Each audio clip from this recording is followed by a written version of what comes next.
Pernah membeli telefon? Adakah anda perasan ada manual penggunaan di dalamnya? Anda pernah membacanya? Dan penting ke manual tu? InsyaAllah, bismillahirrahmanirrahim. Pada pembelajaran pada hari ini, kita akan kupas dan kita akan menjawab beberapa persoalan yang saya lontarkan ini dalam pembelajaran kita yang bertajuk Pengertian Al-Quran. Murid-murid yang dirahmati Allah sekalian, mari sama-sama kita lihat apakah ta'rif Al-Quran. Al-Quran dari sudut bahasa ialah bacaan. Manakala dari sudut istilah pula adalah kalamullah yang diturunkan kepada Nabi Muhammad sallallahu alaihi wasallam melalui perantaraan malaikat Jibril dalam bahasa Arab. Bermula daripada suratul Fatihah hingga suratul Nas dan diriwayatkan secara mutawatir serta membacanya adalah satu ibadah. Dari sudut bahasa maknanya ringkas, tetapi dari sudut istilah ini adalah maksud dan ta'rif yang lengkap bagi Al-Quran.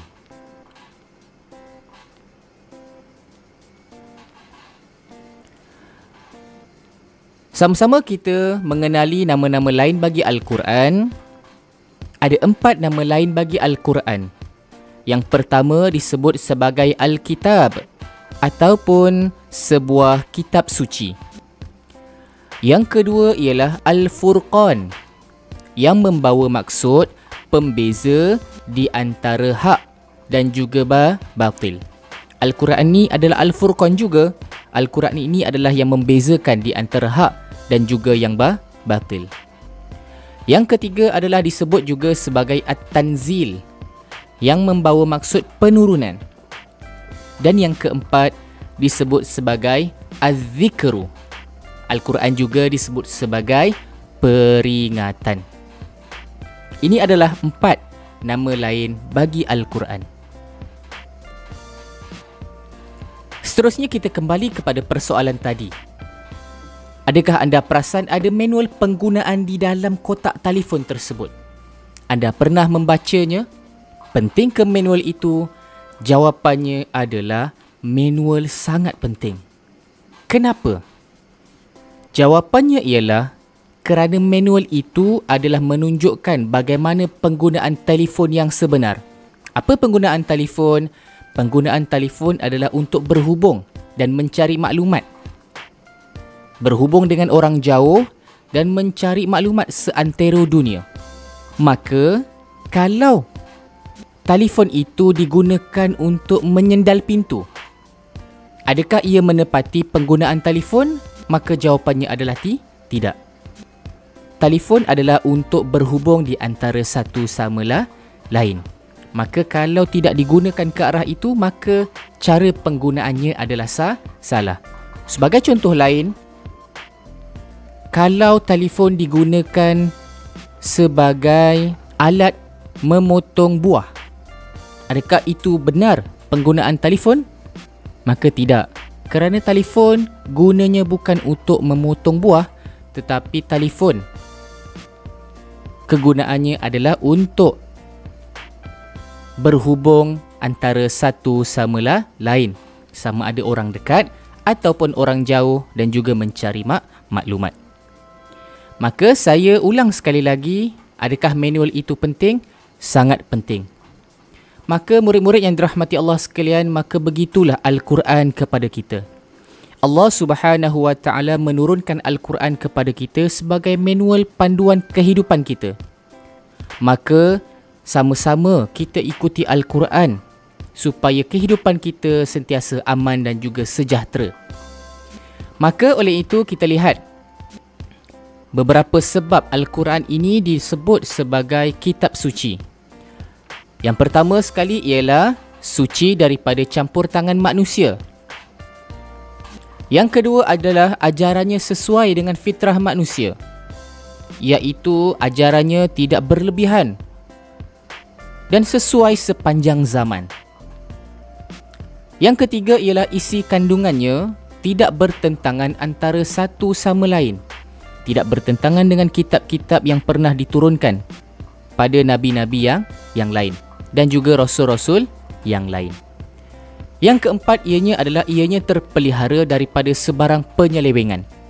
Kerana apa? Kerana Al-Quran ini mempunyai susunan ayat yang memang tetap. Pada zaman Nabi dan juga sahabat, maka berlaku penulisan dan hafazan Al-Quran. Maka sudah tentu tidak akan berlaku penyelewengan di dalam Al-Quran. Kerana bertepatan dengan maksud tadi, kita lihat ianya diturunkan secara mutawatir. Apa maksud mutawatir?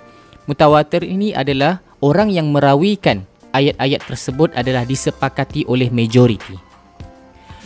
Yang seterusnya ialah ianya hendaklah dibaca mengikut hukum tajwid yang betul, makhraj dan juga sifat.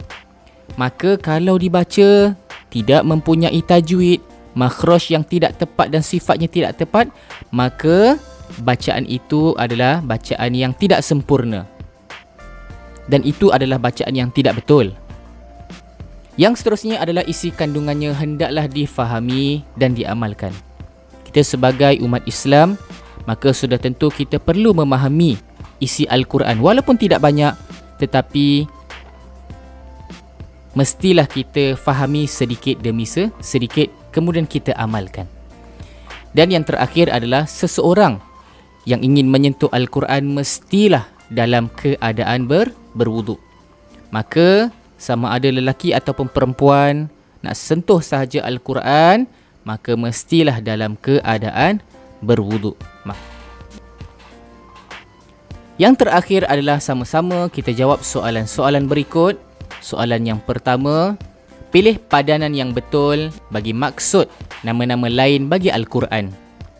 Yang kedua, kenyataan di atas merujuk kepada pengertian. Soalan yang ketiga, berikut yang manakah bukan sebab Al-Quran dianggap sebagai kitab suci. Yang keempat, berikut maksud Al-Quran dari sudut bahasa.